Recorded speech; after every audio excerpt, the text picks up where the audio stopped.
BRS के कारगुजार सदर केटी रामाराव ने कहा कि बड़े भाई नरेंद्र मोदी और छोटे भाई रेवंत रेड्डी ने मल्काजगिरी की आवाम को धोखा दिया है। मल्काजगिरी में बीआरएस उम्मीदवार आर लक्ष्मण रेड्डी के पर्चे नामजदगी के मौके पर रोड शो से खिताब करते हुए केटीआर ने कहा कि गुज़िश्ता लोकसभा इंतखाबात में इस हल्के से चीफ मिनिस्टर रेवंत रेड्डी ने मामूली वोटों की अक्सरियत से कामयाबी हासिल की थी। इसके बाद रेवंत रेड्डी पीसीसी सदर और बाद में चीफ मिनिस्टर के ओहदे तक पहुंच गए, लेकिन मल्काजगिरी की आवाम को भूल गए जिन्होंने उन्हें नई सियासी जिंदगी दी थी।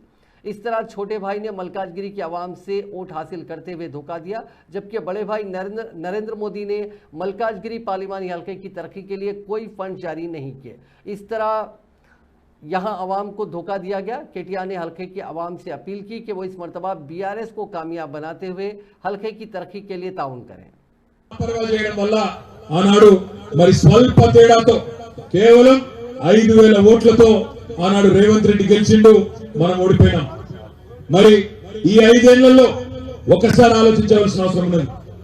రేవంత్ రెడ్డికేమో మల్కాజ్గిరి అన్ని ఇచ్చింది, రేవంత్ రెడ్డిని ఎంపీ చేసింది మల్కాజ్గిరి, రేవంత్ రెడ్డి పిసిసి అధ్యక్షుడు అయ్యేందుకు అవకాశం ఇచ్చింది మల్కాజ్గిరి, రేవంత్ రెడ్డి ఆఖరికి ముఖ్యమంత్రి అయినట్టే కూడా మల్కాజ్గిరి ప్రజల దయ మీ అందరి కాళ్ళు గడిగి నెత్తిన వేసుకున్నా కూడా తప్పులేదు రేవంత్ రెడ్డి। మరి అదే రేవంత్ రెడ్డి మల్కాజ్గిరికి ఏమిచ్చిండు 5 ఏళ్లలో ఒక్కసారి ఆలోచించమని చెప్పి నేను కోరుతా ఉన్నా। 5 ఏళ్లలో కనీసం ముఖం కూడా చూపెట్టలే, వరదలు వస్తే పత్తాలేడు, రైతుల కష్టం ఉంటే పత్తాలేడు, కేంద్రంతో కొట్లాడుతా అన్నాడు, ప్రశ్నిస్తా అన్నాడు, పార్లమెంట్ లో పత్తాలేడు। అందుకే నేను అనేది ఈ వలస పక్షులకు ఓటేస్తే యాడికెళ్ళ వస్తారు, నిల్చుంటారు, గెలుస్తారు, అవతల పడతారు, మళ్ళా గల్లబడరు। అందుకే నేను అనేది ఇవాళ హుజూరాబాద్కి వెళ్ళి వచ్చిన ఆయన గాని, తాండూరుకి వెళ్ళి వచ్చిన ఆయన గాని వాళ్ళు ఎలక్షన్ల తర్వాత మళ్ళీ ఎవ్వరు గల్లబడరు, ఎక్కడ కూడా మీకు దొరకరు।